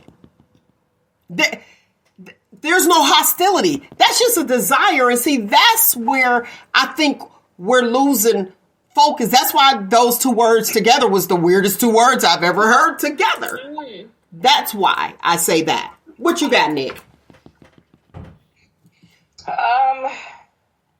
Yeah, I'm like that. I wouldn't call that jealousy if somebody else had a Barbie and I didn't. I would just, like you said, go home and ask for it now. However, if your parent does not get it, then that's probably when it turns into jealousy. You're jealous of your friend. But like, that's just like in kids. Now with adults, it actually is hostile. Is it? If you're jealous of somebody as an adult, if you don't get out there and put in the work, right? Go ahead, AmberDee. She got something to say. Okay, since we're talking specifically about Christianity, yes, there is jealousy in the church, and it's not just, oh, you're a bad person because you're hot. Like you say, you want to focus on the hostile component of the definition. Because how many non-regular church members or non-believers or whatever go into church and get a hostile energy from the members or from the whole congregation? It's something that happens. It happens regularly. It's pervasive. It's not just a specific type of people. It is something. Exactly. Okay. Wait. Finish your thought. Finish your thought first. It is something what? It's something that happens quite often, and more than likely, you've done it yourself. And a part of this, if you're just focusing on you and focusing on being a better version of you, you identify, okay, where has that happened, or where maybe I didn't interpret it as jealousy, but maybe someone else would have. Because that hostile energy in church, oh yeah, it's there and it's everywhere, and it's been there for years. So hostility in church is a thing for sure. Okay, you want to go ahead to the comment? So Rated Remix of YouTube said jealousy stems from fear. I agree with that. I agree. I agree with that. Now, some people have not experienced jealousy, and they're like, is it a natural emotion? Yeah, I guess it can be. It can be. A story of the perfect example. Go ahead. Not gonna name, Please don't. at one time, one pastor of the church, my church, be the name of the church. She be the name of the church, Amber. Go ahead. No, on his deathbed, Oh. one of the members and their parent went to the hospital while he was on his deathbed. We had a bidding war on who was going to be the pastor of the church next. We actually, the whole church member it was a mess. Went on his deathbed trying to get him to sign some paperwork to give this young man the church because he became a pastor early. That didn't happen. So he appointed, before he left, somebody to pastor the church, and he did a good job. But we had a lot of these older Christians that's been in the church forever, always heckle the new pastor, to the point where we had a meeting in church, and they were in there fighting in church over who should be It was a mess. That pastor stepped down. We had another interim pastor. It was a mess. So the one younger pastor, and he broke away when he wasn't given the church in this meeting, started his own church, and half of the members that were there from the beginning of our church went and left and went to church to his church. Okay, that happens. That's politics within the church, okay? There's jealousy as well. Okay, but watch this. So it sounds like who's going to be the predecessor. But you need that. You have to have that. And I've seen that, but that's just who's next in line. Now, yeah, do people go, do I think it's envy? Envy. Look, we're switching it up, envy. Yes, I believe that that's envy. And you do have some pastors who will be upset because they want the members, and they're like, okay, I'm leaving, and the whole family the Joneses go with him. You know what I mean? And you be like, oh, well, wait, what happened? And then you have to build. Unfortunately, the church is a business. Let's keep it real. And if you go back, I don't have that time to give you the history on your CMEs and your AMEs and all that other stuff, because that's where it's all at with the politics. It's a business, and they handle business within the church. Now, us spiritual people, we feel like, wait a minute, you broke my heart, because when I came into the church, I didn't see it as a business. It was a place to help the sick, a hospital for the sick. Listening to them pastors, that stuff was instilled, what they said, you know what I mean, as a child. And it's like, this is where you come. This is all good. Christianity, God is good. That's what we know. And then when it's infiltrated with some, air quotes for the listening audience, jealousies, that's when it goes to pots. And then I have to go back to, who is that? Mr. Campbell of Facebook, to his comment to say they diminish their own blessings. Even like when you do, like tithes, and I know it's a little off topic, tithes. I used to be like, yeah, this is going to this, and I'm looking, I ain't seen the doorknob change. And you're paying. And you're like, okay, with hopes that they'll do the right thing. And then as an adult, as I got older, it was like, okay, I know my intent was for this. Now, what you do with it is on you, and you have to answer to that. But I just was surprised, and I didn't know it was a thing, but you guys are sharing with me that this is a thing. But my thing with that is, you loved our pastor so much that you fought against his dying wish, who he appointed, and then you sat there and heckled this man the whole time. And the time he died? No. Oh, the other people. Okay. The new pastor. Once he said who he wanted to be his president, and then you heckled the new pastor. Girl, you've been friends with all these years, and we. So yeah. Girl, listen. One pastor I know, he passed away, and his predecessor was somebody else. The old people left the church because they didn't like his suits that he wore. They said he wore them long coats all the way to his ankle, and they was like, I ain't going back. So People are petty, but that's the congregation, and they have choices. But let's go to AmberDee. And I hear you, Nick. I hear your pain. I hear how you thought. But you're committed, though. You're a committed individual. So when you are down, you down. They got a good one. They got a good one. Now with Nick, you got a good one. Because she stayed in some relationships that I would have... been like, what time the next flight? So that girl right there, if you get her, you got a good one. Yeah, but once you get on my bad side... Well, we don't want that. But you be done put up with some mess, though. You be like, okay. And that's when it gets dangerous. Because you'd be like, okay. And then the explosion. I don't need bombs over Baghdad. Like, no. But go ahead, AmberDee. And I'm glad you're bringing some insight to it. Because I had no idea that this was a thing. Mm-hmm. Yeah, and so I just want to mention that I grew up in church. I definitely went, and then my mother was an accountant, the church accountant, and that was another, just like we talked about in previous episodes, unpaid, totally unpaid, and it's a job, it's a position, you know what I'm saying? Unpaid. On this, yeah, she was also a member of the church board, and when you were talking about, I'm tithing, and I expect it to go here, but it's like if you want to know where the money is going, you need to get in.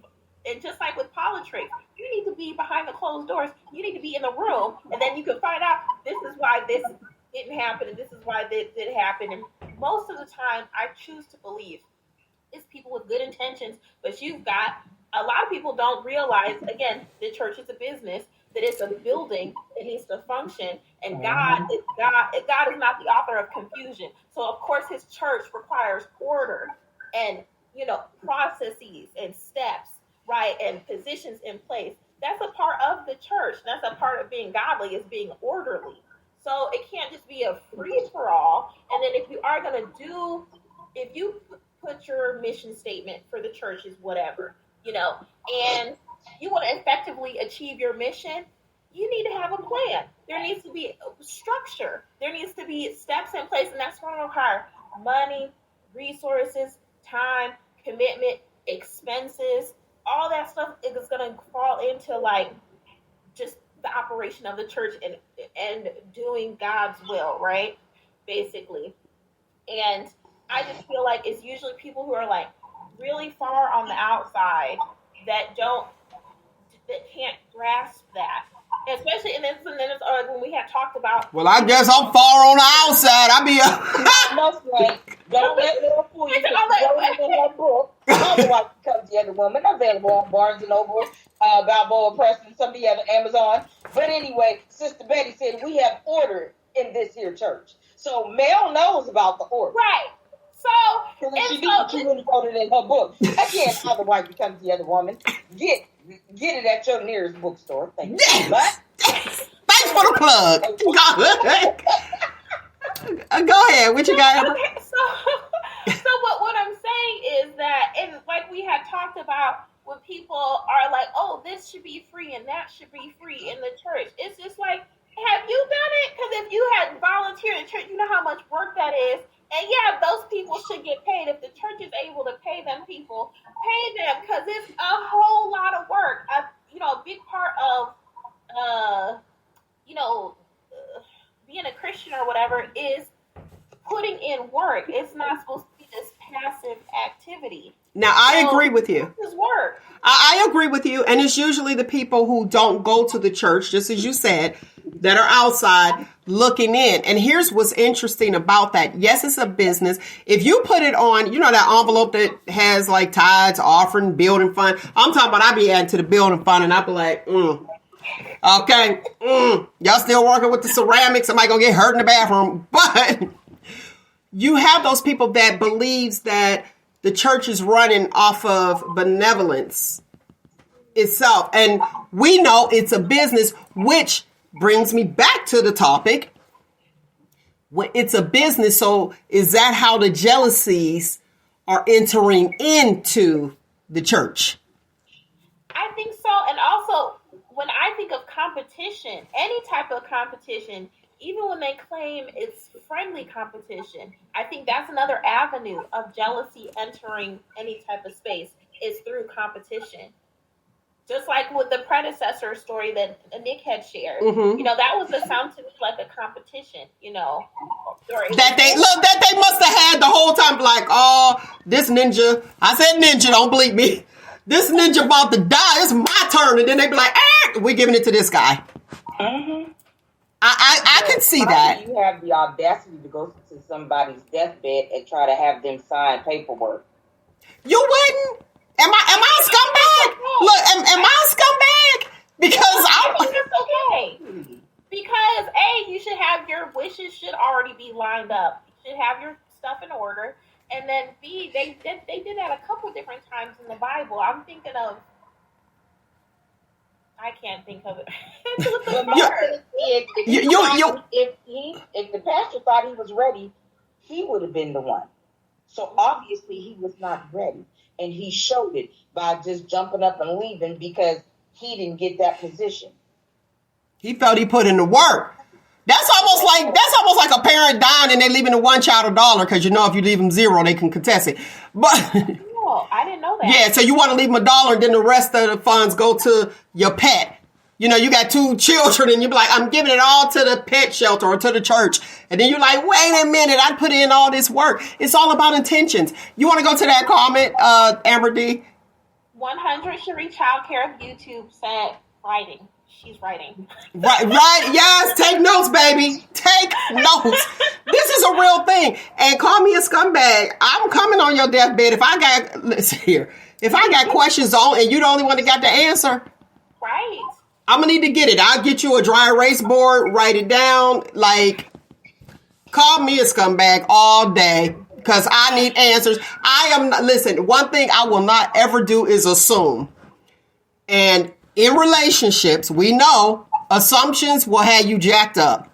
And you'll be like, I thought we was in a relationship. No, we never sat down at the table and had the discussion. I need concrete answers. Right. Is this a thing or not? Tell me what it is and let me agree to it openly or not agree. Give me the option. That's all I say. But I'm glad to know that this is a thing. I'm sad to know, but I'm glad to know that this stuff happens. And I believe it happens because you took business. And yes, things have to be decent and in order.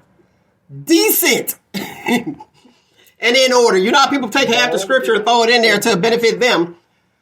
Order is important, but sometimes when your order takes over the purpose, it's no good. It's no good. And just think about like your dreams, your calling, what it is that you would do. And usually that's what real talking. I'm going to put that out there. That's usually what happens. Whatever your calling is usually your hobby that you don't mind if you don't get paid for.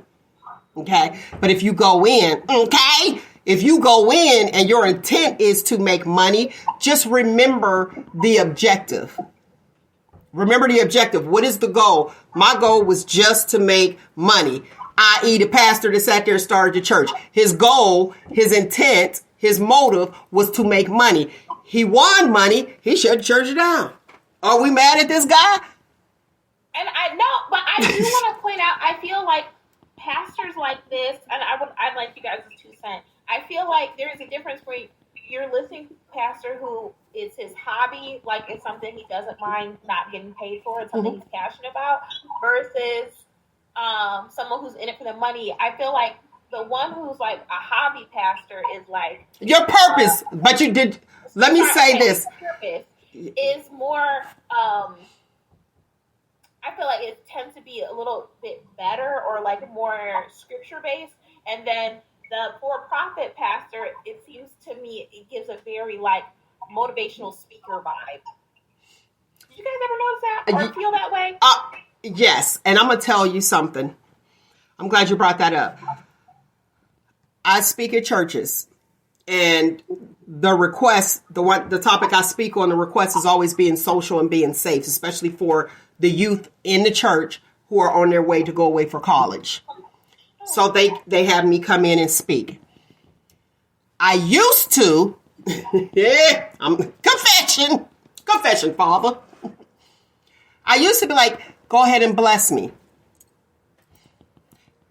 Because I enjoy speaking to people, especially if I can speak life into somebody and help them along the way.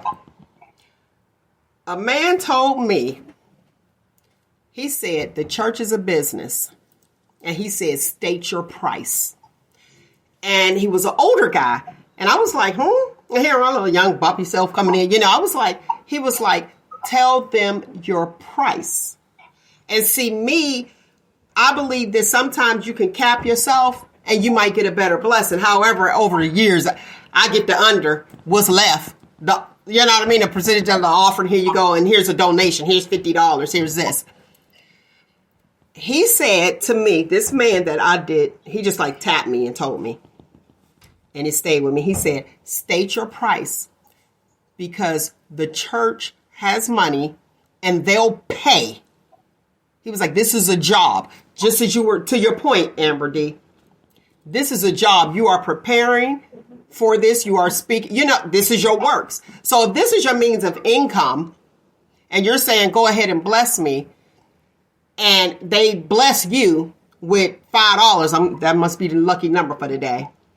But you'll have somebody else come in and you pay them $500. So what I am saying is the volunteer, you get pennies. Mm-hmm.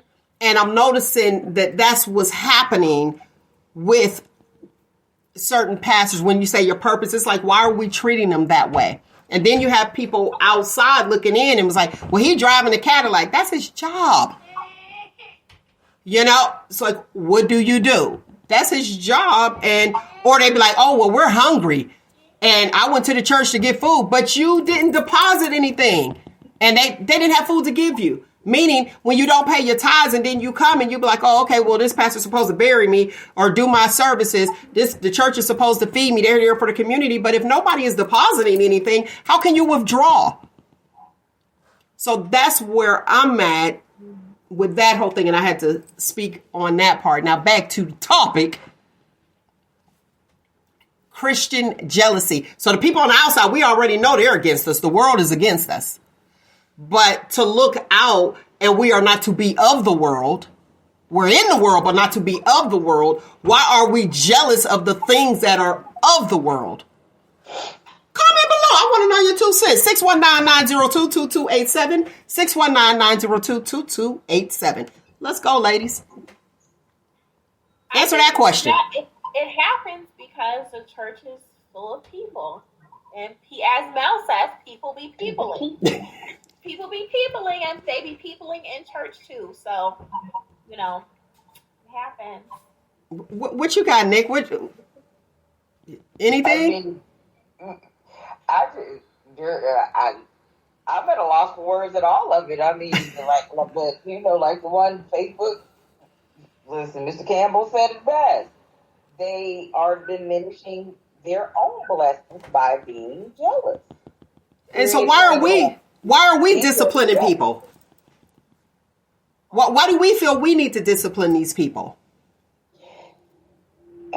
Meaning, God is already diminishing their own blessings. They got to answer to God. Exactly. And it's like, okay, you got to answer to God. I'm not here for that. I'm not going to stress myself. And y'all know I'm not an arguer. That's why they be like, Mel, you'll leave a relationship. I don't argue. I'm out. Not doing that. Look, save it for a day I really need my last breath, okay?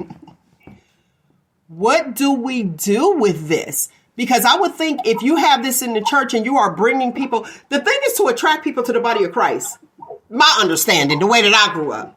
That's why we have attracting them to the body of Christ.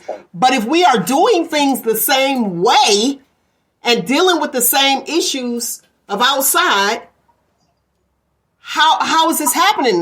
That's who going? I've got 3 members at the church. You, the organist, and I guess the usher. Like, come on. That's why they empty.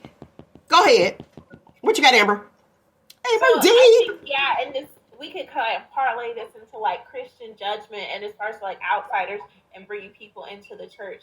And I think it goes back to what I was saying, where it's like, and as Nick pointed out, people acting like all holier than thou. When you act like you don't have shortcomings and you don't have struggles and that you don't have imperfections and that you don't have some toxicities and some negativities that you need to focus on yourself, that is when it really becomes that energy of, oh, I would never do that.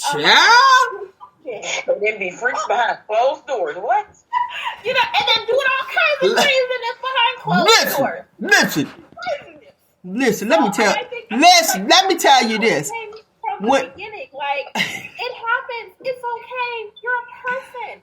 Acknowledge it, accept it, address it. Now, Nick said, I don't think, I just think like when you go to church, you want to do better. And yes, you have your shortcomings. You want to do better, but people don't need to know. Now, Nick said what she said, talking about and be freaks out of this world. Now, if you would like to get the book, How the Wife Becomes the Other Woman, All True Stories, feel free to do so from your girl, Mel Ross, Amazon.com, Balboa Press, and Barnes & Noble. Check that out, because let me tell you, when she said that the church be freaks, there's an anointing on the pastor. Pastor Darren. Yeah, Pastor Darren. Pastor Darren. Wait, is this wet? Oh, I'm like, I know I ain't out here sweating like that. Like what? What? Yeah. I'm checking my armpits for the listening audience. That is exactly why Sister Betty said. What she said? We need to start praying for our pastors, because people are so busy, and that's for real, because people are so busy running to the pastor for everything, wanting the pastor to come out for this, that, I need help with this, so-and-so need prayer, but we are forgetting to pray for them as well.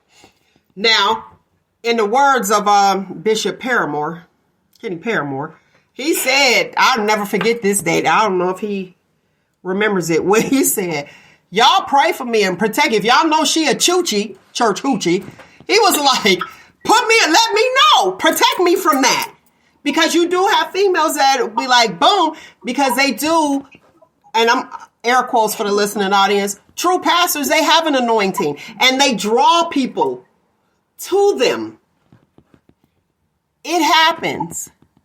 And you got these choochies that only have one purpose, and guess what? They need a secretary like Sister Betty to stop that. Boom. Girl, you better preach. You better preach. Now, I know I got a sound effect of the church. Go ahead. This reminds me of, unfortunately, Megan Good and Devon Franklin's marriage and subsequent divorce. But that negative energy in the church, and people who hide behind the Bible and all. And I will say, just as an individual, speaking for myself, I did feel like Megan Good, being a first lady, some of her outfits were inappropriate, right? But that is not my place to judge her. When you do see when you see a fellow Christian doing something wrong, you're supposed to pray for them, right? Mm-hmm. And I think as far as being bullied, as in Nick's story, and heckled and just harassed and beat down. Yeah, that's something that happens, again, in church. It's not just, that was just in Nick's church. You know what I'm saying? It's everywhere. It's everywhere. And as I say, it's human nature. And so the best way, I think, as Christians, for us to address this is to focus on yourself, because more than likely, you're not perfect. And that is true. So, and I think that's literally the first thing I thought of as far as like choochies. was Megan Good and her experience of the church when she married her pastor husband. Because them folks was jealous because she was able to marry that man, and some of them choochies was probably chasing after him, but he went for her. Now, see, I agree with you, and that's what I got out of it. I said, now there's some Christian jealousy. Mm-hmm. Because they were like going for her and trying to tear her down.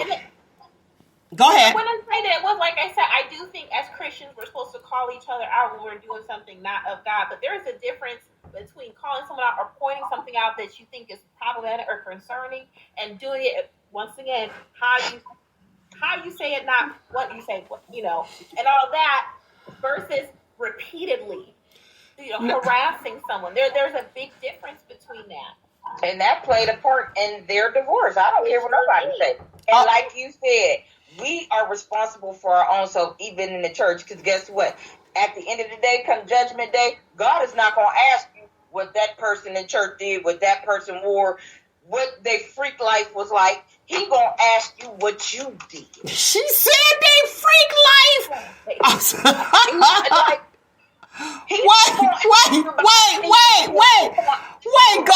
Wait. Go ahead. This is the comment to the one that said, right, taking notes. Go ahead. Okay, so Salvage says, of YouTube said, how are we spelling that? Remember she said she was taking notes? The church. CHOOCHIE. Wait. Yeah, like, how are we spelling that? I'm taking notes here. Listen, no.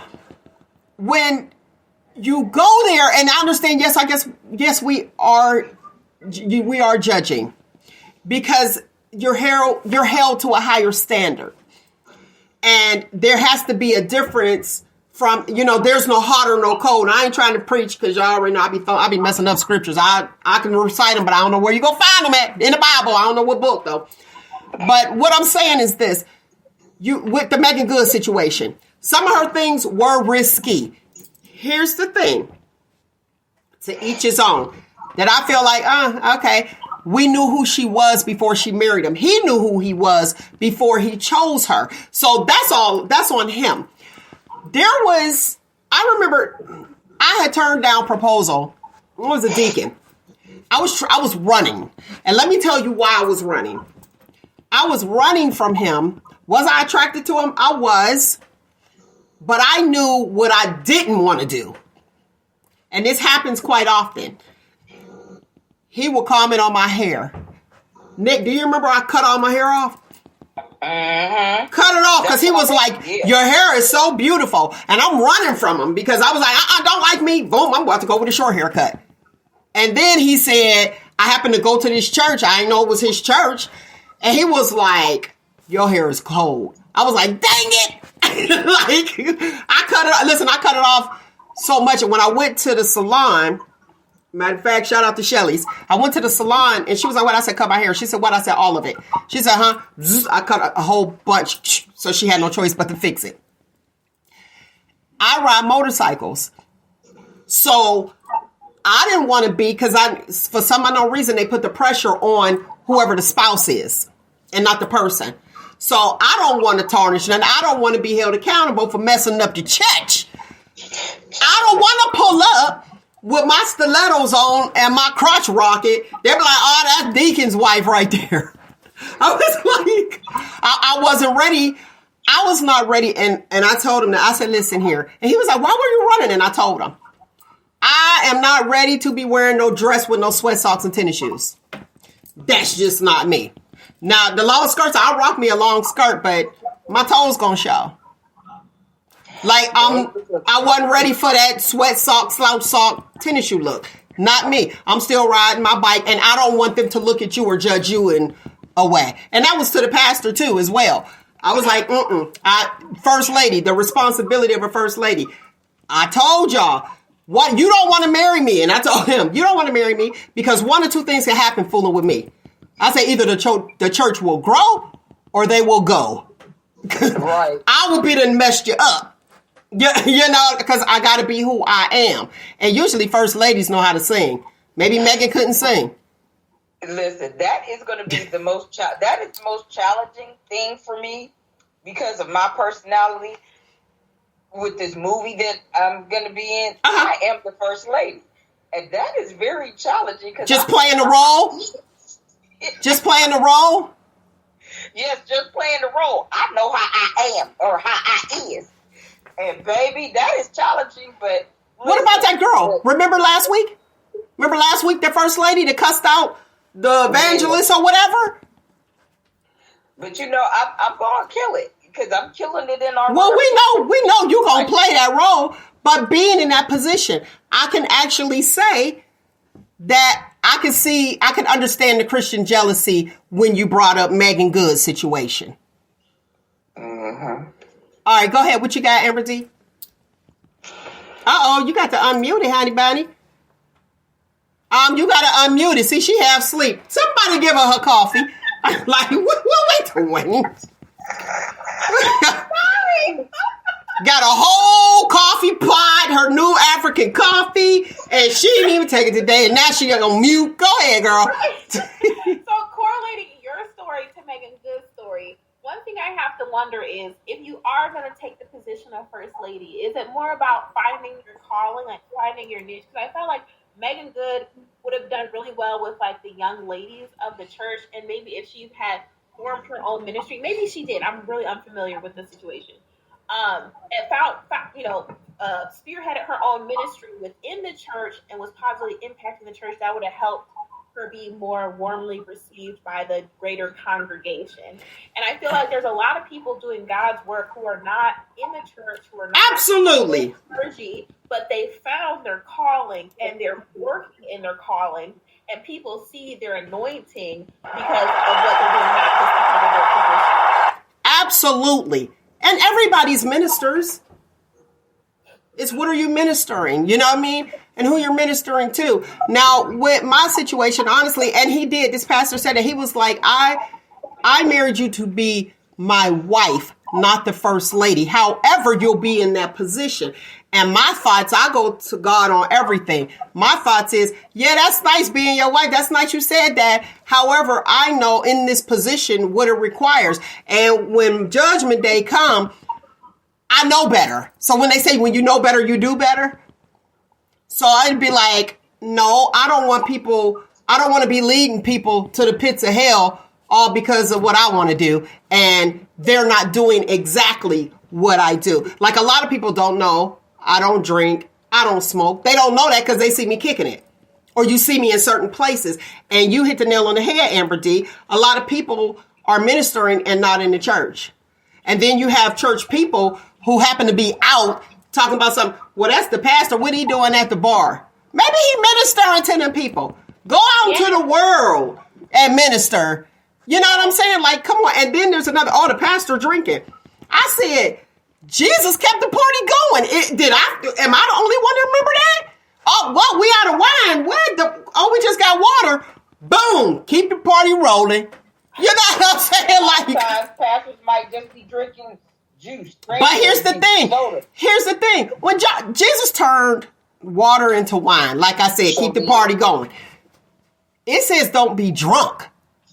So, and it is the Christian people that are judging, which is why I understand now doing this show, Christian jealousies.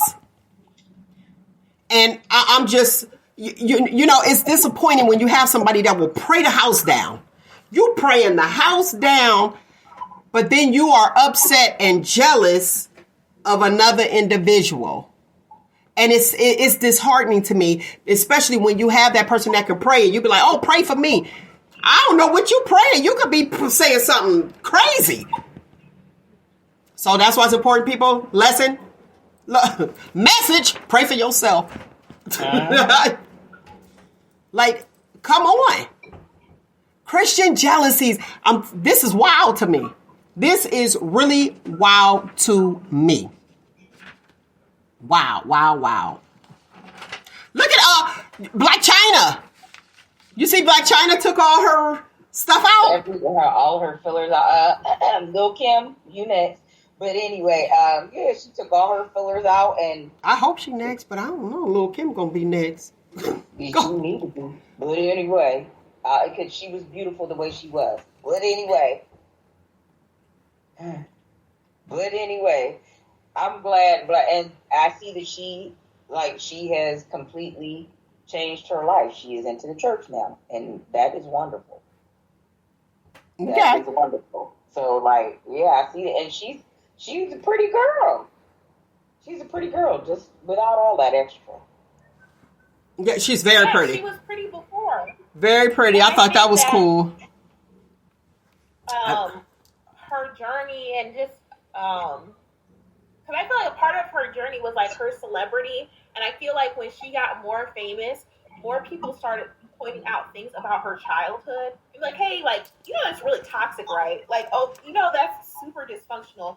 And, you know, you probably experienced a whole lot of abuse, you know, like emotional, psychological abuse, which is much harder to identify. And I think that just having like a bigger audience helped her to like grow beyond that, and also like stop doing some like the toxic behaviors that she was doing herself. Like I didn't know she had Bamo, her tattoo that she had removed. Oh, yeah. Now watch this. I was like, whoa. Right, but right. In her journey. My body. Yeah, in her journey and in her life, and real quick, I gotta surmise this because we're coming to the end of the show, but I want to give her light. Yes, she took all her fillers out. She changed her life. That was it. She's found God, and she actually said that. And let me go back. The way that she looks now, she looked like that prior to. She said she was living with her aunt and uncle, believing, you know, I'll just say alleged, but it came from her. And they said, hey, you have to get a job. So she went to the strip club. When she went to the strip club, she didn't have it. She said she was an A cup. And she realized, oh, wait, this is what they're looking at in the strip club. This is what they're looking for. So she said she went to somebody's house, got some butt fillers, and puffed herself up. And she did say it comes in time so that she could get the money. That's how she got the name Black China, from the strip club. And as she did more to her body, she got more money. She became famous from that. And it pushed forward. And then she, you know, the life led her into different avenues. We know her mom from what we see on television. I can't judge because I don't know her mom like that she's toxic, and she sees it, and she has 2 children, and she's changing for them, and she looks amazing, but you can see the sweetness of her. And once she built herself up and got real popular with all the fillers and everything, people started attacking her. And this is what's interesting, that she changed her life, took the fillers out. Now people are loving her, because she is now loving herself. And that's where it starts. It starts at home. You love yourself, you will attract your tribe. My God sister Mallory said that. You'll attract your community. Your community will find you. That's it. And it is the truth. Your community will find you. So if you feel as though that you don't fit in, this is today's footnote. If you feel as though you do not fit in, your community will find you. Just stay positive, because we already know somebody on crack. You can go to another town. I don't know how they be finding where the crack is at. I'm like, did you say, bam, I'm located? But on the positive note, your community will find you. Just be who you are and accept who you are and love who you are. And that is why I always say that at the end of the show. It's important. Note, I got a note for you lovely people. Did you realize that if your debit card or whatever, if your debit card is cold, your chip won't work? So if you get a decline, don't think you ain't got no money or you got robbed. Warm that chip up and put it on in there, and then your debit card will work. I definitely had to put that out there. I learned that. How did I learn that? Not from me personally, but I was listening to somebody talk, and then I ended up in a place behind somebody, and the girl was like, my debit card work. I know money is on there. I said, where was your card? And she keeps her card in her car, which is weird. Don't do that, people. So I was like, warm up the chip. I said, I just learned this. Warm up the chip and then redo it. Because the lady behind the register wanted to be like, do you have another form of credit? Do you have another form of payment? Listen, I was behind her, and I felt like the entire grocery store could hear her over the PA. That didn't go through. Do you have another form of payment? I said, was your card cold? I was like, hold on.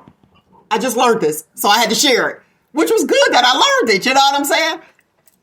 And I shared it, and she warmed it up, and there you go. But the girl was leaving upset because the lady, you have another form of payment. Like, what? I was like, don't even let that bother you. After I warmed it up and put it in, I'd have said, I don't need another form of payment. Thank you. No, what the lady should have said is, warm your chip before you insert. She should have followed up. Was like, it went through. You know, like, give me a break.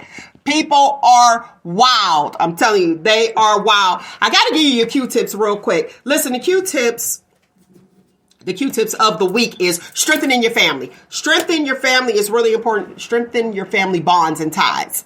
How do we do that? We do that by committing to one another again. Have a cousins club. Go out once a month. Go visit somebody's house. Like, you can do it once a week. It's up to you. Me, once a month is enough for me. You go visit the person. If you don't get along with your relative, it's all good. You only got to put up with them. You can prepare. You got 3 weeks to prepare mentally to deal with this person for an hour. If whoever's hosting the dinner, Sunday dinners are always good. Host the dinner, sit around, and we all got our faiths in soul food in the family. Somebody in their faith. You know what I'm saying? But host the dinner. And if the person has bugs or something like that, let their turn be, like the El Roche, bed bugs or something. You be like, I'm not trying to go to their house. Still let them host it. But this is what you do. And then if they bring something to the other party, just tell them to bring ice. But if they have bugs, this is what you want to do. Schedule theirs in the summer so it could be a cookout. I got solutions for you. Okay? So the problem is that our families are separating. It's like, I'm not dealing with them. My family is toxic. And you hear that constantly. Listen, your youngins that's coming up, let your family, if they're toxic, they're toxic. You only got toxic. You only have an hour with them. And then the younger ones will know that is not how I want to be. Life lessons is learned at the basis, the ground floor, the family. And this is your blood. It's like we don't choose our family. We don't. But if this is who we are, just know that somewhere in there might be some similarities. We just know how to cope or to hide it and keep it undercover. We don't want bombs over Baghdad to go off on us, okay? I love it. Salvage of YouTube said an hour a day to play. Let those babies enjoy their family. Our generation, our family, we were like brother and sister. You'd be so tight. And then everybody kind of went to their own selves. Like, I'm protecting my energy. Y'all know I'm big on energy. I'm protecting my energy. Yep, I'm protecting my energy. I'm going to pray up. Give me the oil. Let me go to this cookout. I only got an hour, then I'm out. Peace. But that's still your family. And we need our younger generation to understand family bonds and how important that is. No, we don't blast family on the social media site. You talk to them, you hash it out at the family cookout.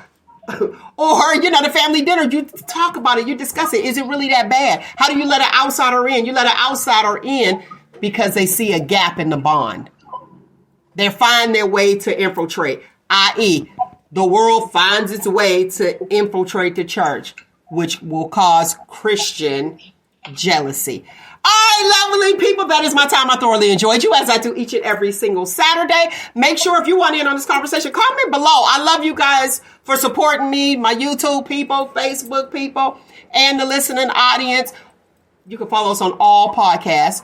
So go ahead and do that and handle that. The phone number is 619-902-2287. If you would like to comment and shoot a text, your girl checks it out. I got people that actually checks it out, and I'll read your comment live on air. All right? All right. Find you, embrace you. Most importantly, always, always love you. Until next week, people, you know what it is. 1, 2, 3. Shop Talk.